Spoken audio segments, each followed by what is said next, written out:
you all so much for coming, for joining us for our next to the last event for our Civil Rights Conference. This is the 25th anniversary of this conference, and so it's coming to an end. And first, I want to say thank you to um, Eric Norberg here with the library for opening his door and his space to us.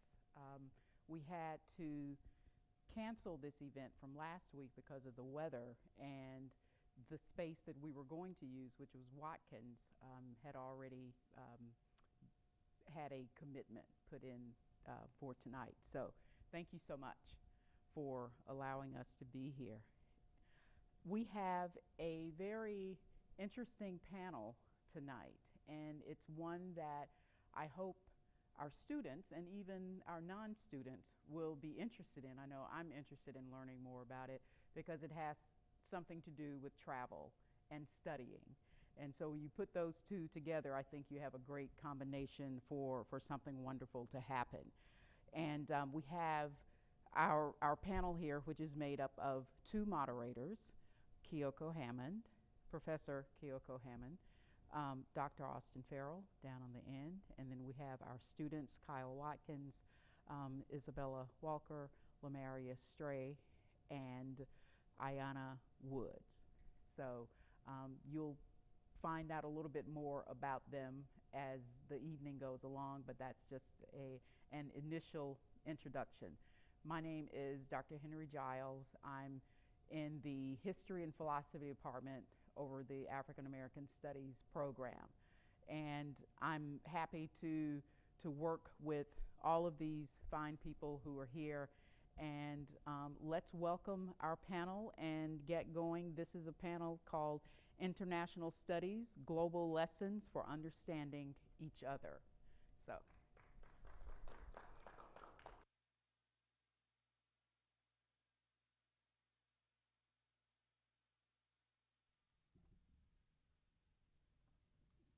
So, good afternoon, everyone. Can we take a few seconds to have our panelists tell a little bit about themselves, such as their major, maybe their interest, and what brought you here to UTM? We'll start with whichever side y'all want to start on. I'll start. So, my name is Kyle Watkins. I am a agricultural business major. One of my main interests is cooking. I want to be a chef for my career, so cooking is a very big passion of mine. And one of the main things that drove me to UTM was the community that Martin has as a whole. I believe. I think us as a campus we're very community based and student driven. I think that um, we have a very close connection with a lot of our professors and faculty and staff. I think that's what really drove me to come here. My name is Isabella Walker. I am a pre-vet major, and therefore I'm interested in becoming a veterinarian, and I would like to work with exotic animals. What drove me to UT Martin? There were a few things. One, mainly the pre-vet program and how the acceptance rate into getting into vet schools was a lot higher going to a pre-vet program than rather than another university by just majoring in biology or chemistry. And also the fact that it is a smaller campus, so the professors get to know you better. You're not just a number, you're a person. And also the cost. It was on the cheaper side with the addition of multiple scholarships. Good evening, everyone. My name is Lamarius Stray. My major is English education, secondary English. I'm from Hickman, Kentucky. It's a small town, like 30 minutes from here. I'm a junior currently. And the thing that drove me to UT Martin was the Call Me Mister program. That was probably the biggest factor that played into me coming here. My senior year of high school, I was kind of at odds at what school or university I wanted to go to. And initially, Tennessee State University was my number one option. But it was because of Dr. Farrell. He actually introduced me to the Call Me Mister program, which is a program designed for black and Hispanic male minorities. And it's a program designed to kind of help us to develop ourselves as teachers before we actually get there in the field. and just to be able to have that community with scholars who look like me and have the same background, that was a big factor and a big encouragement that helped me decide that, hey, I think I want to be here at UT Martin. So that program was the biggest inspiration and encouragement that drove me here to this campus. Good evening, everyone. My name is Ayana Woods. I'm from Memphis, Tennessee, and I'm a cybersecurity major. Something I like to do, music. I'm learning how to play the guitar. I find that really interesting. I'm majoring in cybersecurity because I'm really interested in technology. I think that technology is the future, and everyone should be educated on it. A lot of people aren't. I think that's really important. One thing that led me to UTM, originally I was going to go to TSU as well. But my best friend was going to go to UTM, and I was like, well, we're going to do this together. It's a big step. So I came here. She ended up not coming here. But I stayed because I like the close community that this school provides. I like that the classrooms are small. The teachers care about you. They can put more time and effort into really teaching you and preparing you for the next steps you will take after college. All right, so each of you all have kind of shared your reason why coming here to UTM. Can you tell us a little bit about your experiences with traveling abroad? So if you all would tell us a little bit about your experiences as far as like where you have gone and those experiences that you had in those different countries, if you've been to more than one.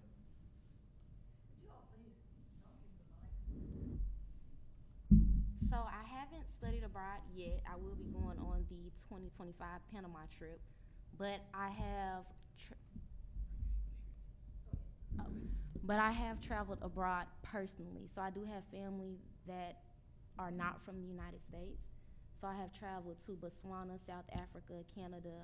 I've been to the Jamaicas, to the Bahamas and Jamaicas.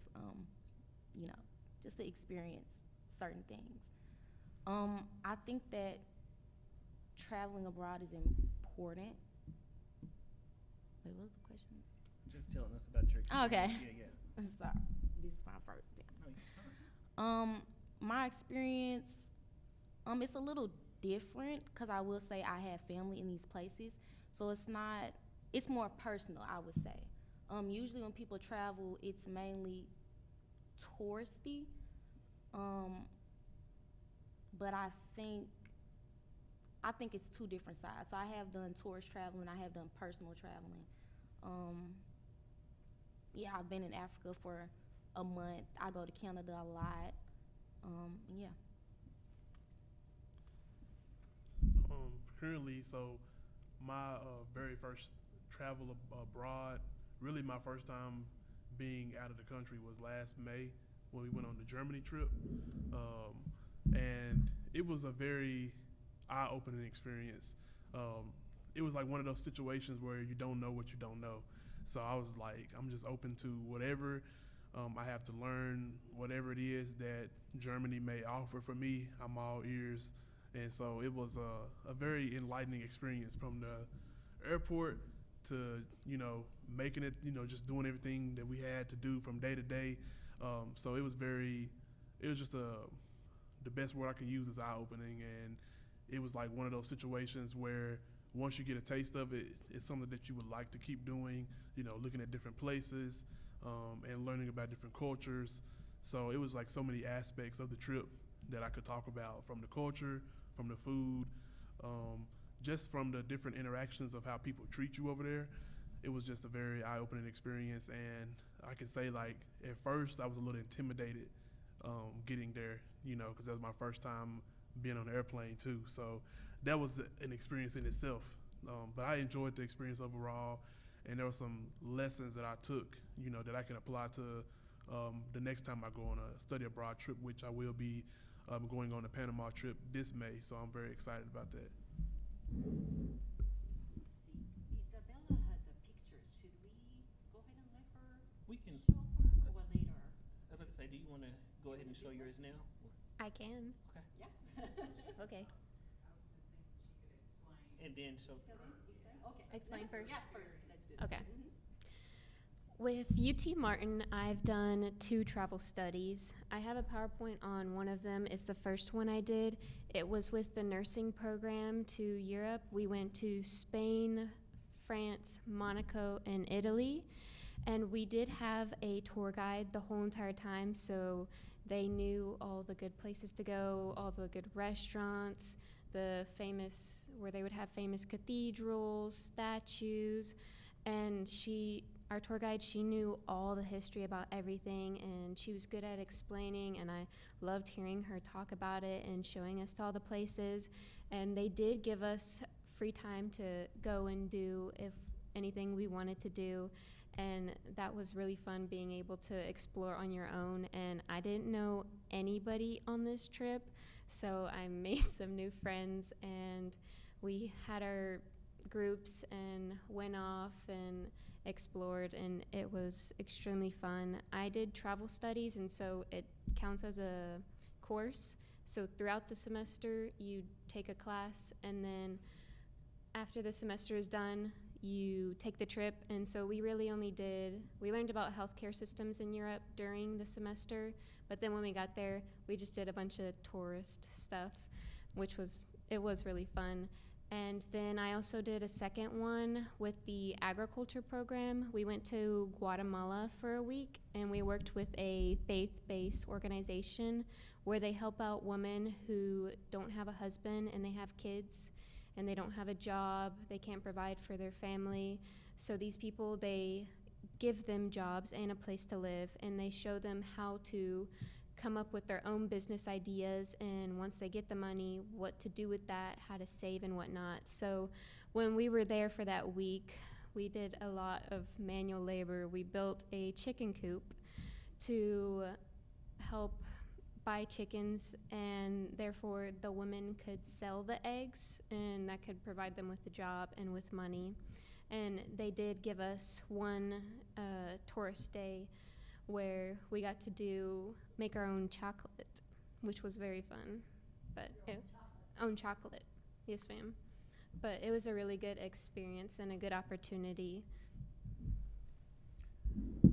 So actually, I just got back from my study abroad trip in December. I was in Italy for 3 months. So we traveled all around Italy and learned about the Italian culture and the and like the backings of how things are being made. We stayed mainly in Siena, which is considered kind of the center of Italy. So that was very exciting. But I guess the most important thing for me was really the food, because like I said, I wanted to be a chef. And so I took a cooking class, and so learning how they cook their food in different ways and how they use different seasonings and herbs and spices was really important to me. But really, just the history of being in that country with a rich history, it was very important to me, because I think you can't really know about something until you've somewhat experienced it. And so I think that it's important that we all travel out to try to get a better world view. So, as Professor Hammond mentioned a minute ago, some of our panelists may have videos or pictures that they would like to show. And so, if we can start with Isabella, do you mind sharing your pictures with us? Of course. Yeah. Do I slide it or I guess just take it off?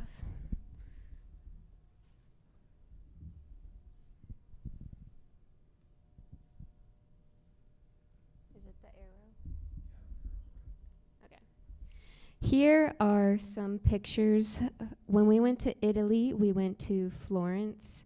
This is a picture of what it looks like during the night, and we had they bought us tickets to walk up these stairs up the famous cathedral that they have in the middle of Florence.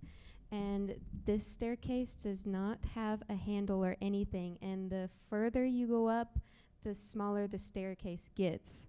So you have to be very careful because you're going up and then there's also people going down. But it was an amazing view because you got to see all of the city. And here are some pictures from Spain. We started off in Barcelona. when we first got there, they took us to a market where they lay out all of their foods and stuff. And they gave us a task where we had to split up into groups. And they gave us, I believe it was €5, and told us to buy a snack or drink that we wanted to try. And we had to share it with everyone else so everybody could try something new. And that was really fun.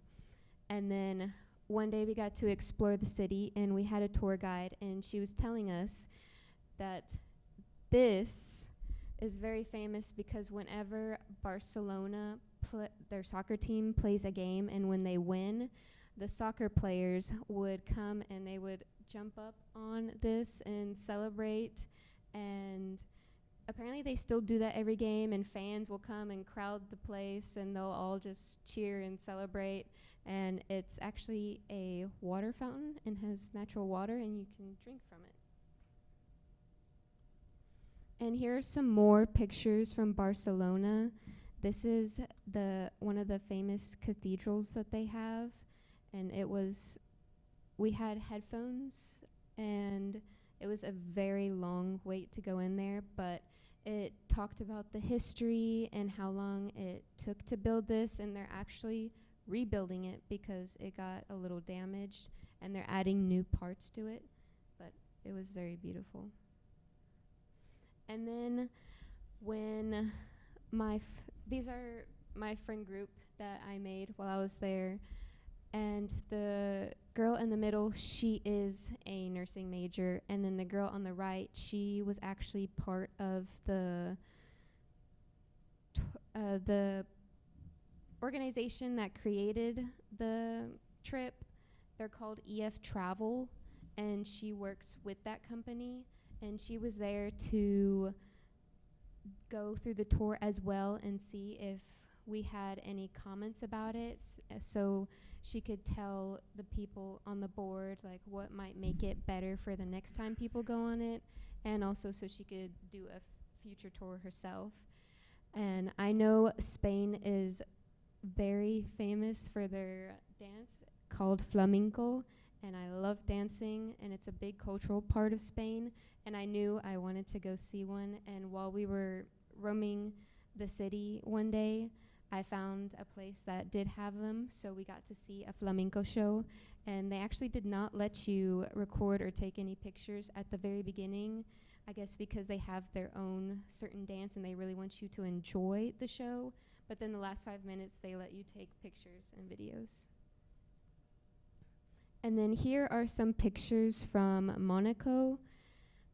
We only spent a few hours here. It was going from our way to France to Italy, and we stopped there during the day. And we got, here's a view from a mountain, and when we were walking through the city, we got to see the Palace of Monaco. And now these are pictures from Italy as well. It was a little town called Porto Verne, I believe, and we spent just a night here, but we got to view a cathedral, and then this was in the place that we stayed. It had a little cove that was really pretty, and there was a bunch of boats. And this is also a picture of Florence, and then that's the famous Leaning Tower of Pisa. And I thought it was actually going to be a lot more slanted, but it actually kind of looked like it was standing up straight. It was just a teeny bit, but it was a very cool experience to see. And here are some more pictures from Florence. I think this might be it. Yeah, I believe so. But yes, those are some pictures from that trip. And when we did travel to these places, I did see a lot of tourists. There was people of every ethnicity. It seemed kind of balanced. Like I saw as many locals as I saw tourist people. And based on all of our experience, the people were really nice to us. And even my friends, they told me they had a good experience as well. And I think an important thing to know, people interested in travel studies and study abroads, UT Martin does provide a lot of scholarships. You need to find them because they are there. SGA does a $1,200 scholarship, and then usually your college, like for me, it's the College of Agriculture that I fall under. They do a travel scholarship for $500. So definitely make sure to ask because about half the price of my trip got cut off from getting those scholarships. So it's definitely something that everyone can do, and you can definitely reduce the cost. It is affordable.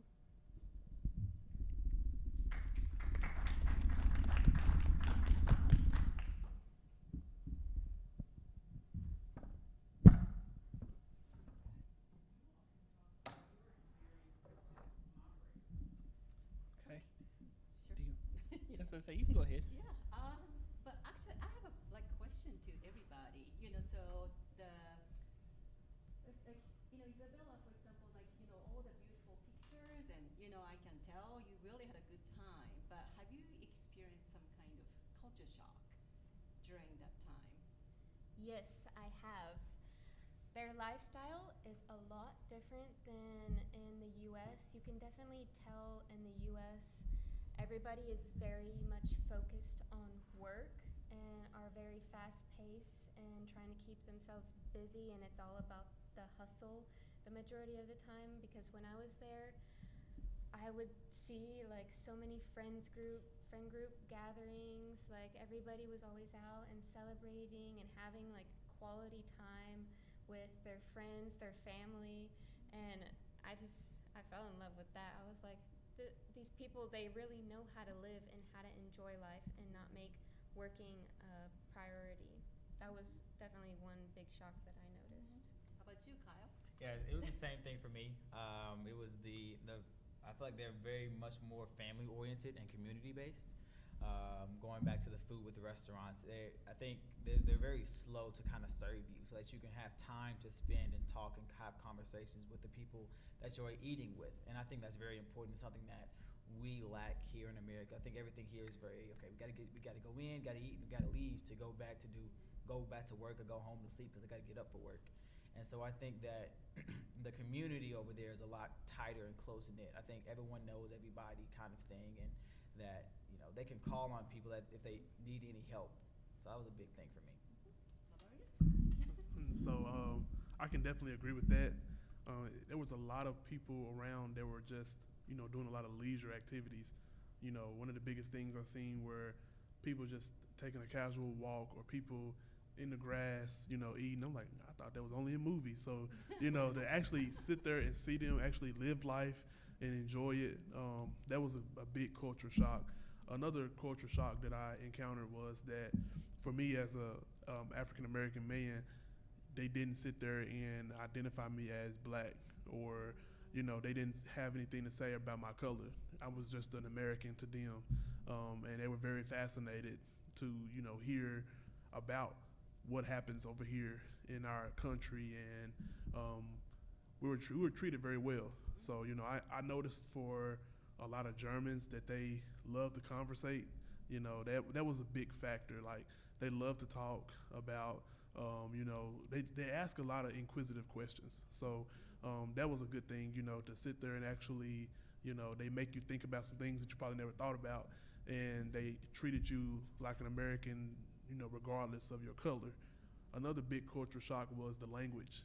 Um, to see those, especially children, because we were there for educational reasons, so we were able to go into different schools. We went into a school for the blind and the deaf, and went into another school that was specifically for special education students of all I think it was from kindergarten to eighth grade, if I'm correct.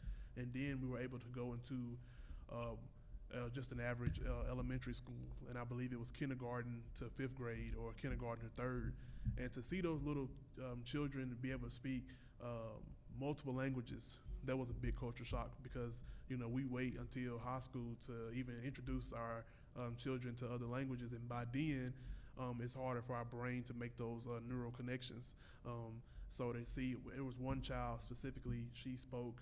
She was an African child, but she spoke Swahili, German, English, and Spanish. So to hear her, and she spoke it fluently. So to hear her, speak those languages, and to hear the just the intelligence behind her, it was very fascinating to see that, and to see how they treated their teachers with respect, regardless of the age. There was no classroom that was out of control, or it seemed like the children, they were really really wanted to learn. So that was a big culture shock as well, to see that these they had a classroom that fostered education, that fostered inclusivity, and a classroom that actually appreciated learning. I think that that's sometimes that we take learning for granted over here. And so to see that you had children who, some come from refugee families, or and then you had some that had these special, um, educational things that they needed to have for them. It was very eye-opening, and kind of reignited that flame and reinforced the why for me, why I wanted to be a teacher and things like that. So it was a big culture shock on all aspects. All right, great. Yeah, Ayana? So I like to build off of what they all said. Family oriented. I know when I went to Botswana, South Africa, and certain parts of Africa, they are very close knit. Immediate family wise, open circles, like they have villages where they all keep in close proximity with each other. Um, the children usually don't leave the house until they've married, so everyone's kind of close together. Everyone knows each other. There's a big emphasis on respect, um, traditional family values. I would think more traditional than America in a sense. I would say in Canada, it resembles America to me in some ways. They're not as traditional as other countries that are in Africa. Um, when it comes to the languages, I would agree with what you said. Many people throughout the world prioritize knowing just more than one language. Like for instance, in Canada, they have to know French and English. They do immersion school, so they have to be bilingual. In other countries in Africa, they know other languages outside of just the language that they know. Yeah, I agree with what they said. That's good. Well, I know, Dr. Farrell, you are in Germany too. Yeah, Yeah. yeah. Was So, it your first time so in that Germany? that was my first time Okay. in Germany, and so I've been to Europe twice. I've been to Germany and I've been to Italy. And one of the things that I was gonna see if Lamarius was gonna say, but transportation looks much different in Europe than it does in America. Whereas everything is accessible, from like public transportation, buildings and places are walkable in distance. And when I went there, so my first time going to Europe was while I was working here. Dr. Austinson asked me to take one of my students to Italy. And of course, I was very nervous because I had only been at that time, to Canada, and it was by car. And so imagine me, I think at the time I was like 25, 26, going to Italy with this college student that I'm responsible for, and totally learning about a new culture and immersing ourselves in a new culture. And so it was very eye opening. You were over there that summer that I came, and it was it's a lot of hustle and bustle. They keep busy. As soon as we get off the plane, when we were in Italy, Dr. Austinson had us walking and going to these different cathedrals and visiting these different places. And whereas I can just hop in my car and drive down the road, no, we're walking and we're gonna be sightseeing. So it was really good to actually admire the beauty of the nature, and really think about the amazing things that we take for granted over here, and see those things actually in place, especially being in Italy, where some of the roads and things, when we went to Rome, and the architecture there is older than our country. So I was very appreciative of that. Yeah. So, like for me, my culture shock was when I came to United States for the first time. So, like, can you guess? my culture shock when I came to United States for the first time. I was actually just finished junior in like year in college, and then I had my first passport, and then it was my first international travel, and then came to actually San Diego, California. Any guess? I don't know. You don't know. Yeah. So actually, it's very specific. But I was doing homestaying with Hmm. the host mother, and I had to go to a language school in downtown San Diego, and she said just take a bus. You can catch the bus and then get off the bus. I'm like, okay, how? But she was like, I don't know. You figure it out. I'm like, okay. And then my friend and I get on the bus, and then that driver was so friendly. It was just so friendly. Like me and my friend, we were just kind of first time. So I'm like, okay, what should I do? So what should we do? We need to pay first or what? We're all so nervous. And then this like driver was like, good morning. Hmm. How are you today? And then we are both like, oh, uh, I'm fine, thank you. Just exactly we learned from the textbook. But we're just so, just kind of happy to see that kind of happy face, in the morning. It was like 8 a.m. in the morning, and then he was just so friendly. And then the same day, we stopped a bus station, and then he just got off the bus and then disappeared for about 10 minutes. And then now I know probably he was ahead of the schedule. So he need to kill time, so he don't get to next maybe bus stop too early. But I did not know, my friend did not know, and then we are not exactly comfortable enough to ask other passengers what's going on, so we are just kind of waiting, and then he just came back with coffee and donuts. And I'm like, wow, how nice is that? I really like that kind of very kind of relaxed and friendly, like atmosphere. And then just I find people very friendly in this country, and so that was my kind of first culture shock. It's a good culture shock. I think you all share that good culture shock, and then there is also like kind of shock actually. Sometimes it's a woo. I did not expect that. So did you have any woo kind of like moment? Like, oh, I did not expect that, or I did not expect I react like feel this way for certain situation or things or anything come up to you, or you had a really good time.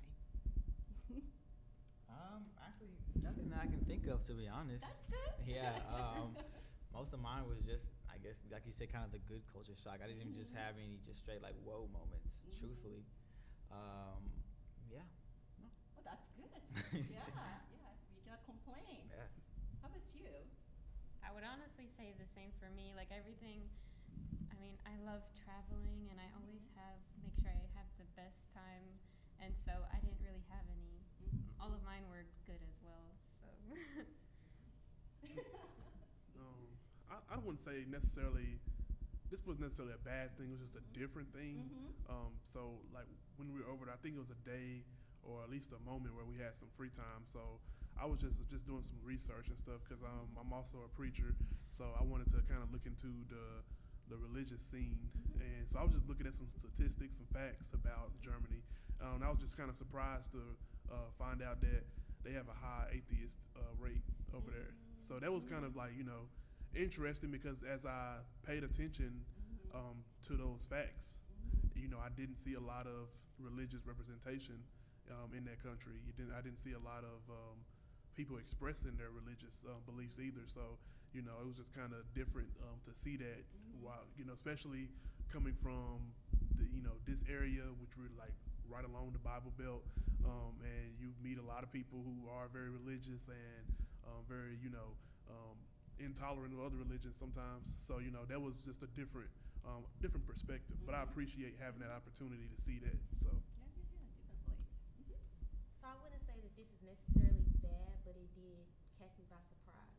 So their environment. So like, they just have wildlife roaming around. Mm. Horses and cows have street signs that say don't hit the horse, don't hit the cow. Like Mhm. they're pedestrians. Mhm. They're everywhere. Warhogs. Like our squirrels and birds are monkeys and zebras and ostriches over there.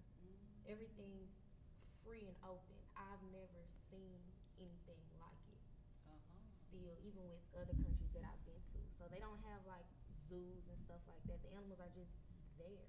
It's kind of crazy to see. You'll be driving your car and next thing you know, elephants and their babies are walking across the street. Wow. Or you're driving and you see a herd of zebras just drinking water. Everything's combined. Everything's one. It's not nature and people. They're combined. Uh-huh. Wow. Yeah. Awesome. So each of you all have talked about your experiences. Do you mind sharing, I guess, the most fun thing that you did in each of your places that you've been? Seems like a hard question. Yes.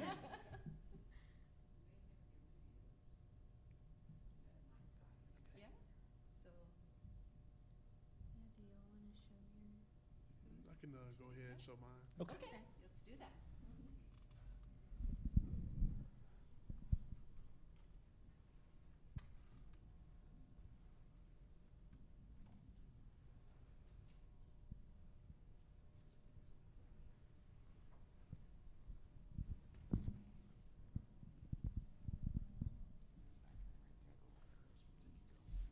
Okay.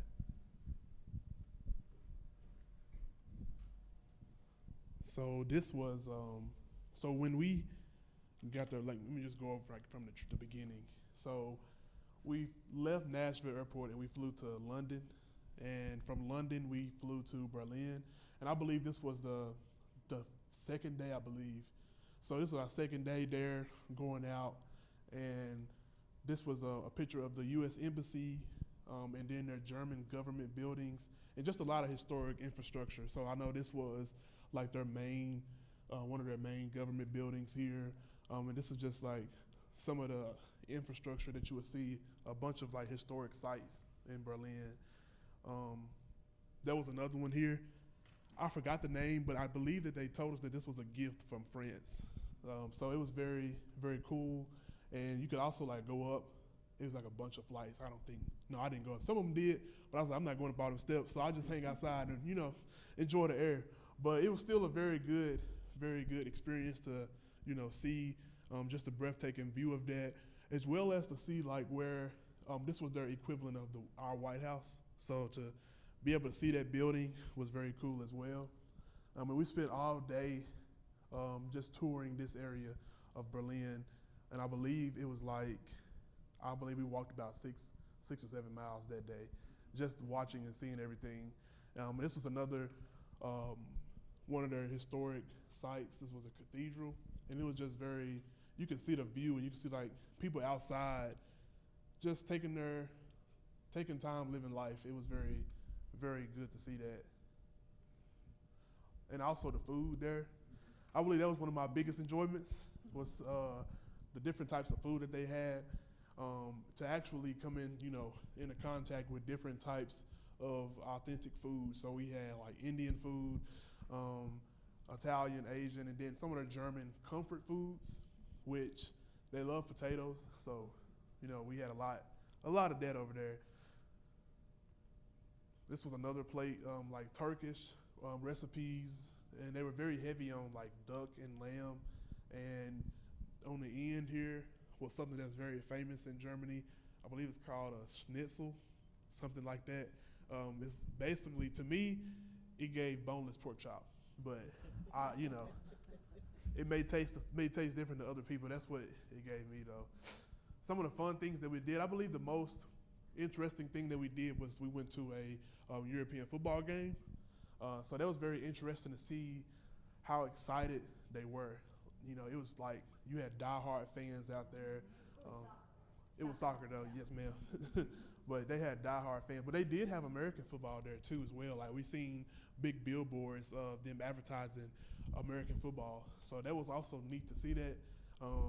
But soccer, our equivalent of soccer, was very, very famous over there. And this was like one of their important games. So you had people decked out in all of the colors, and I believe they won. They won that game, so it was good to be there while they won, because I don't know what they would, look like if they lost. Because and also, we had a cookout with some of the students that were there, so that was probably the best. Like, that was a fun thing. I think I enjoyed that camaraderie to be able to sit down and talk to some students there from Braunschweig University. So we went to different cities there: Braunschweig, um, Berlin, and Quedlinburg was another historic town that we went and visited. But the cookout was probably like my favorite because we just had a time to, for one, actually sit down and just kind of relax. And I actually enjoy, talking to some people. And um, I believe that they also had like invited us to go out with them later on that night. And so I believe some of us went. I was too tired to go, but it was just a very, like, the friendliness of the students there was very um, comforting and warm. Like, if I went over there by myself, I would feel comfortable. Like, that's the energy that they were giving off. So it was very, very enriching. So here's just a closer pick. Some of them like off, not paying attention, but there's like off guard photos as well. This right here was our tour guide, and he did come here too. I can't remember his name at this moment, but he was here at UT Martin for a temporary time, and so he was our tour guide. So that was also good that he had that connection with us, and so it was good to be able to talk to him because he's been here on this campus, and when he came and toured, showed us around and stuff, it's like those pieces were fitting together because we had that familiarity. But it was a fun time as well. And that was actually like a beer garden, if I'm correct, because that was a big thing over there for Germans. It's a closer pick of us in our group. Most of us were education majors. I believe we had a social worker major, and then one person was just a history major, but the majority of us were in the education field. So it was very, very fun, and we all got to talk about, the connections that this trip had and the impact that it had on our majors. And this is Quedlinburg. They told us it was founded in the 1300s, so to actually see this historic village and actually walk around, it was very cool to see the buildings that were built in that time still standing, and so it was a very enriching moment. I believe there was a castle as well, and I don't think I had put that picture on here, but the castle was huge, and so we had to walk up these steps and go up there and actually see the view. So this picture is from the view of the castle, so you can look over and see the entire city. And this is like one of their more, it'd be like the equivalent of like our South almost. Like, it was very homey feeling, very traditional, and not as fast paced as Berlin. So it was nice to see a place like Berlin and then see Quedlinburg, which was much quieter. And then the place that we stayed in for majority of our time there was Braunschweig. And I'll say that Braunschweig was like in the middle as far as the environment or the setting that it gave.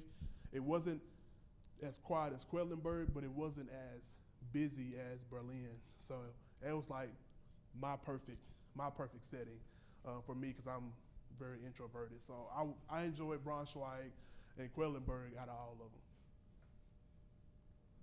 And there's some of the art. That was a big thing over there too, as well, is the merging of the cultures. We went to a parade. I think it was called the Berlin. I think it was like the Culture Fest, but I can't think of the exact name of the parade.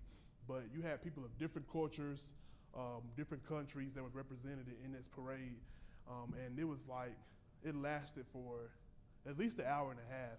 And you had different people doing different dances based on their culture. You had flags like this and different tapestries that were being shown to represent.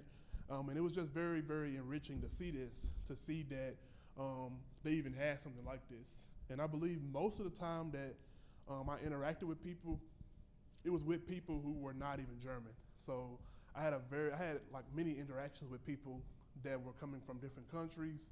I believe I seen people from different countries more than I seen actually, native Germans. So that was actually good to, talk to them and get their point of view on life and things like that. I know one night we were done with all our activities, and outside of our hotel, I was like sitting on this stoop across from the hotel, and there was this man from Turkey who came by. He was just walking by, and that kind of goes to how friendly they are. So he sat down right beside me. So at first I was a little freaked out because you don't know me, and he just sat down beside me and started talking out of nowhere. But it was a very good conversation, and it just kind of shows another aspect of Germany of how safe it is, because you can literally go out walking by yourself and won't have to worry about harm or anything being done to you. So that was a good conversation that me and this stranger, complete stranger, had at nighttime. So it was cool, and that was all of my slides. But that was, I will say that, to your question.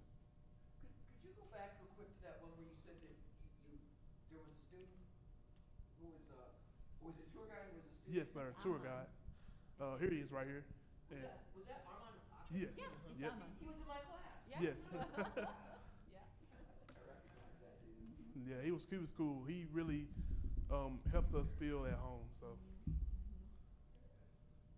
Good job. Yeah.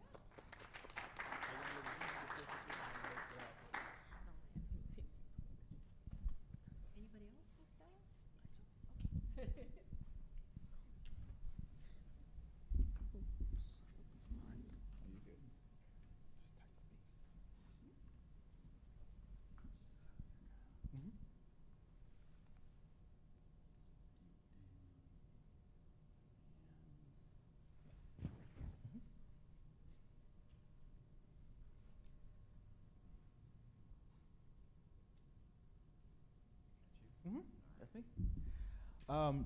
So this is actually my first time on a plane, going to Italy. So that was a fun experience to kind of see and feel how planes. I've always heard kind of like, oh my gosh, first time on a plane, you're going 15 hours away.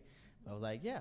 So it was a lot of fun getting that experience. Truthfully, I slept most of the way, so I just went to sleep. This is right. This is when we first took off. So I believe we're flying over Chicago. So this is when we went to the Roman Coliseum on our second day. I guess probably my least favorite day was the first day we got there because we just got off the plane, but it was daytime. It was like 12 noon over there, so we couldn't go to sleep. So we just walked around all day, so that was very tiring. But this is the Roman Coliseum. This has been one of my favorite monuments since I was young. I always wanted to go to Italy, and this was one of the things that I wanted to make sure that we saw. And so it was good to see it and see how big it is actually, because I don't believe pictures do it justice at how large this structure is, because actually it's actually even bigger, because obviously some was fallen, but there was actually a glass type dome over it when it was first built, and that was all these pits and stuff was where marbles and jewels were.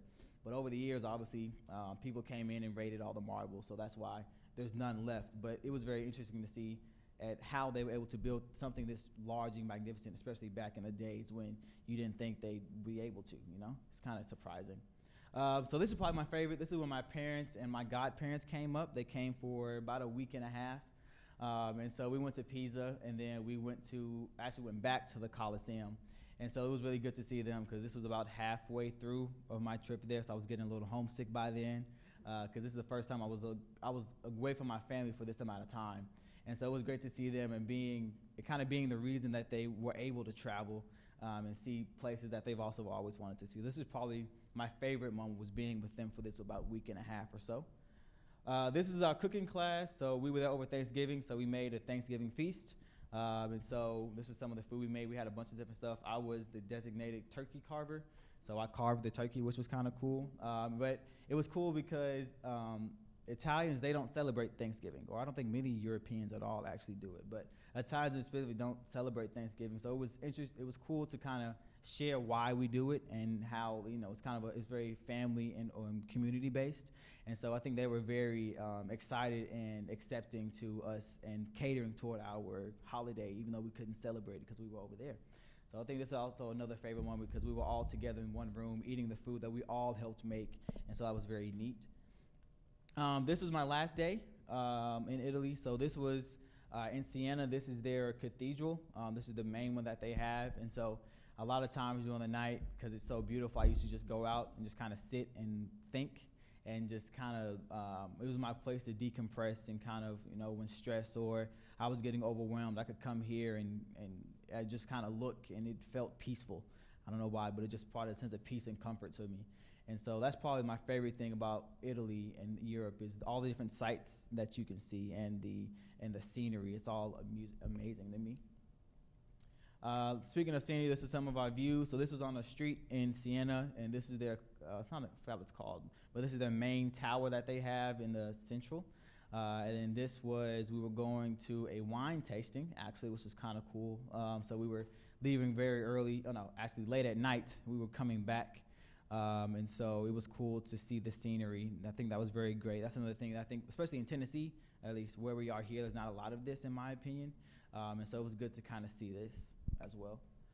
And that was actually it. So, Did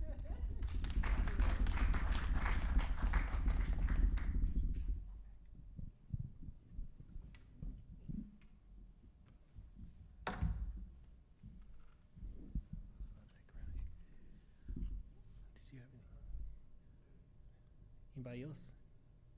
All right. So, um, my next question would be, so you all had these wonderful experiences in these different countries.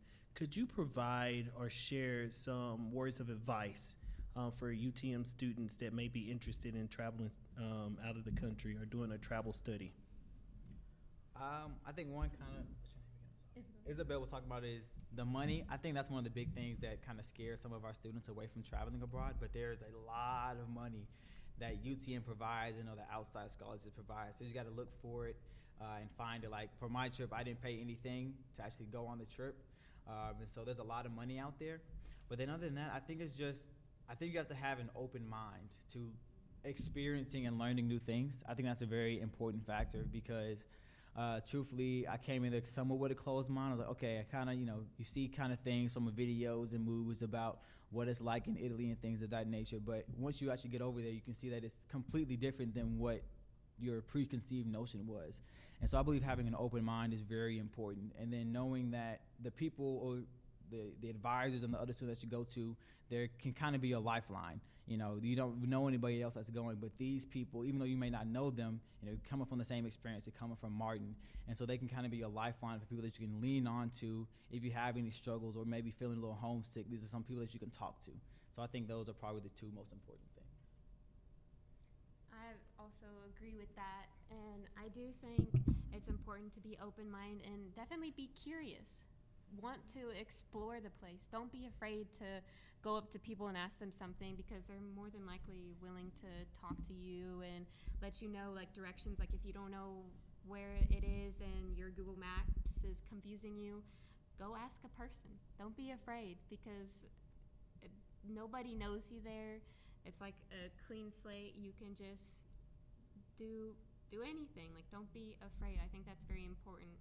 And also, definitely, I would say if you've never really been to that country before as well, do some research. Just a little bit of background research, maybe look up some places you could go, like restaurants, where's the safe spots in the cities and whatnot, as well as if they do speak another language, I would definitely encourage you to learn a few words and phrases because it will help you out a lot. I definitely notice a difference because I'm Hispanic, so I already speak Spanish, so I didn't have a problem when I went to Spain or Guatemala, but I did also made sure I taught myself a little bit of Italian French and kind of familiarize myself with it, and that helped a lot. And if you do start learning stuff, don't be afraid to speak that language to the locals because when I tried, I mean, it wasn't the best, but they were so happy that I was actually trying, and they were like, "How did you learn?" and like all this stuff, and they were so curious and they were so happy. So That's what I would say. I would say the biggest thing is to, aside from understanding that there are so many, financial um, opportunities for you to take, to get there. Never be afraid to ask questions. Never be afraid to be inquisitive, um, especially when you've been blessed to have that opportunity. Come in with an open mind. Don't come in, closed-minded, but also just to take advantage of that opportunity as much as you can, to glean what you can from different cultures, and just to understand that the world is bigger than the soil that you stand on currently. So that was my biggest thing was just being open-minded and realizing just the broadness of our world. I think sometimes we just reduce our world down to the current life that we're living right now, and the world is just such a huge place with different cultures and different things that people do different ways. So coming in to that country with a mindset of, okay, I'm here to learn whatever it is that you all, the way that you do things, I really would like to know about it. So that was kind of the mindset that I had. And I believe that when you go to a different place than America with an open mind, that you really do make the most. You really can make the most out of that experience. But when you come in with a closed mind, it's like you're not willing to receive anything that they may do. So, the better you come in with a mind prepared to learn and a mind prepared to glean and a mind prepared to ask, um, it'll be a richer experience, something that money can't buy. So.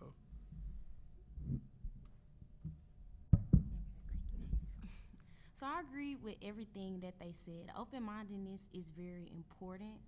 I think one thing that holds people back, aside from like money and other things, is fear. Um, Being uncomfortable is a part of life, and I feel like in order to grow and to learn, you have to be okay with being uncomfortable. Going to places that are unfamiliar, it's not a great feeling.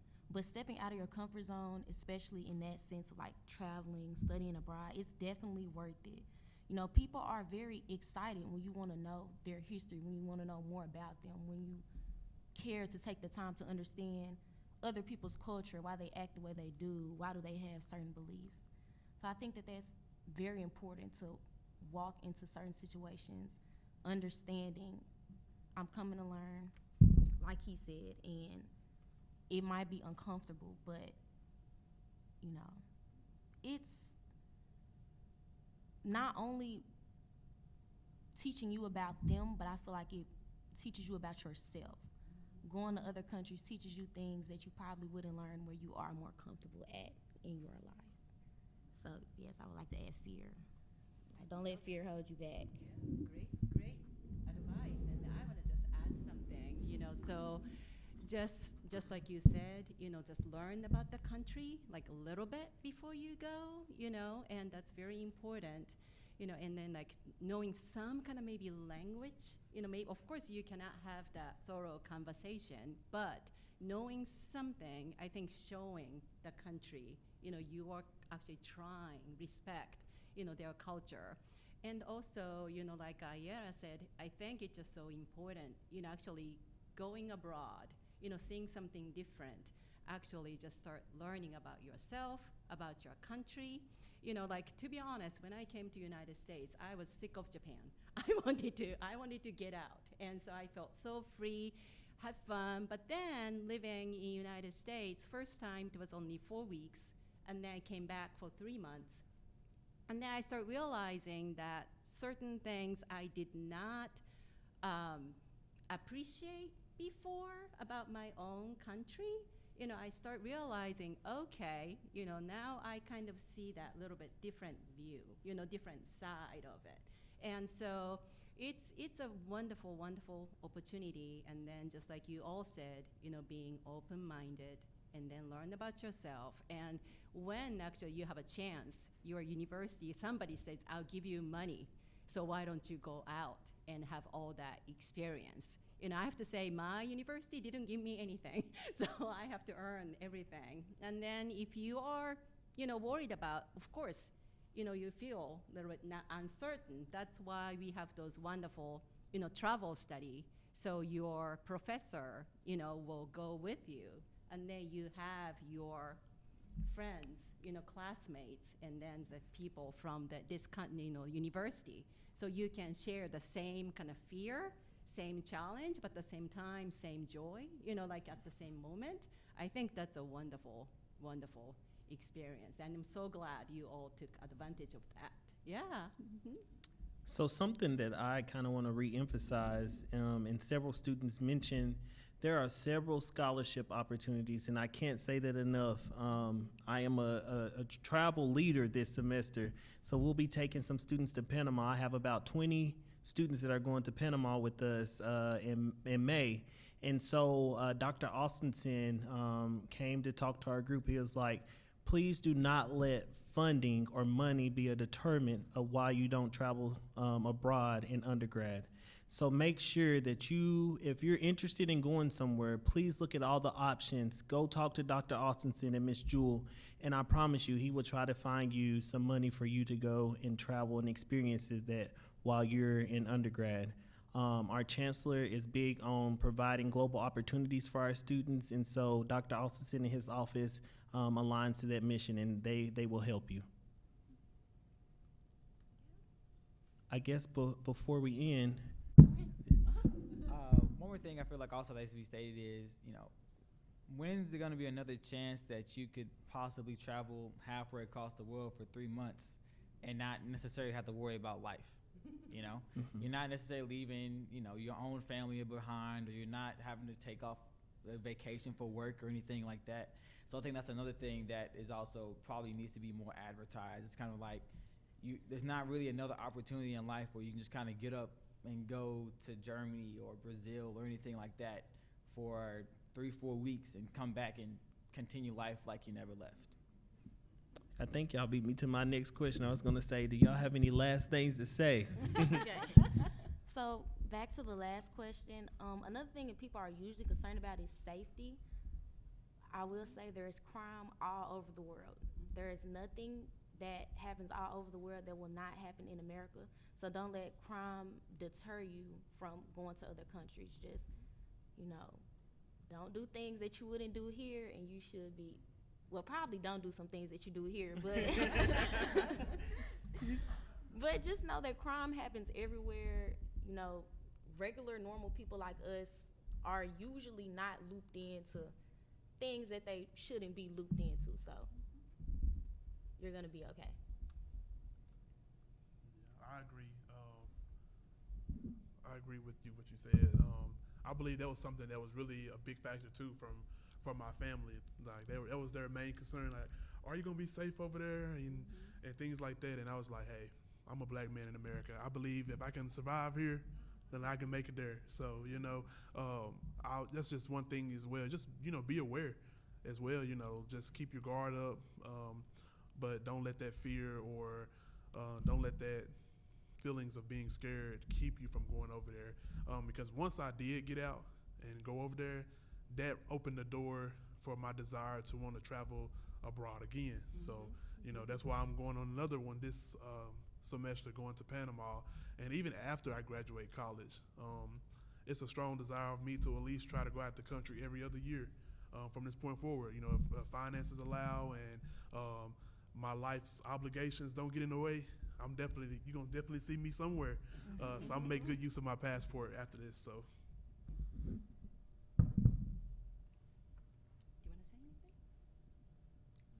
Do you want to say anything? Okay, then I think I'll just add something. So I am also leading a travel study this summer with 12 students. I'm going to Japan, and actually there is Dr. Humphreys and Dr. Haig. They are taking the students to Turkey and Greece, right?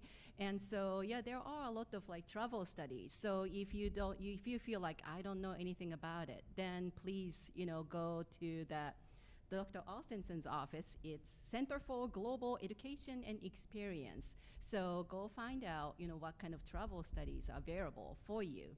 And also, just like Ayana said, so like I have to tell my students, this could happen. So Japan is pretty safe country, but if you're in the wrong place, wrong time, some kind of like bad things could happen. Unfortunately, mean people are everywhere. But don't let just one bad experience ruin your trip. So it was just maybe it was really kind of bad luck, and I'm sorry if you had to experience it. But it's just don't decide, oh, I had this experience, I never go back to Japan. I hope you don't do that. Maybe it was just kind of bad luck. I am so sorry, but just try again. Try again. And then it's also same thing for us. When we go to a foreign country, they look at you as not just you, Kyle. They look at you as like maybe American or UT Martin student. And maybe you're having bad day and then you are not feeling so good, but maybe misbehavior, your behavior may be leaving some kind of bad impression on that, people over there too. So I'm not saying you have to be happy all the time, but just keep it in mind. It's kind of goes both ways. You try and then they try, and so that's what it is, I think. All right. Okay, piggybacking off what Professor Hemming said, Mhm. a lot of the times when you go to other countries, you might be the first American that they see or the first American that they'll see in a long time, especially with older people of older generations. So, like what she said, be careful how you act or present yourself. Not saying you're a reflection of all Americans, but you want to make sure that you're just careful with how you treat people. A lot of people only see America through TV screens and movies and the yellow school buses, and so they don't know you as a person or American people as people. So I would say it's just. And I guess before we end, did we have any burning questions from the audience that you all may want to ask this amazing panel?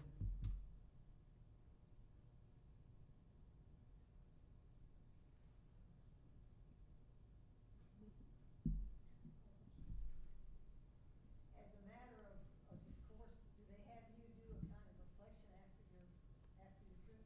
Do you have anything like a wrap up you're supposed to turn in afterwards or not yet? How about Well, yours? it depends really. For me, in my trip to Guatemala, we went before the fall semester in August, and then our course was supposed to be during the fall semester. And we did have a few assignments where they asked us to do a little diary of what we did, and then a little presentation and like an overall summary, like what we thought about the trip and what we think maybe they could add or do different to make it better for the next trip. That's what I'm talking about. I think it's an important part. Yeah, and I know for our students that are going to Panama, we're going to ask for them to keep a journal. Some of them are taking it for course work, and some of them are just going to travel with us. But the ones that are taking it for course, we're asking them to kind of keep a journal of their feelings, things that are important to them as they go through this experience. Because many of the students that we're taking are first generation college students, so we're excited about this opportunity for them to go and see another country. Many of them, as some of our panelists mentioned, this is their first time on a plane. And so we want them to journal those feelings so that when they come back, they can read over them and think about those experiences. And hopefully, we can, do some research as a group. Additionally, some of our students that are in the educator preparation program will be presenting to us, Dr. Spiegel, in the fall. So some of those students will be coming forth for our fall retreat and talking about those experiences to our EPP program.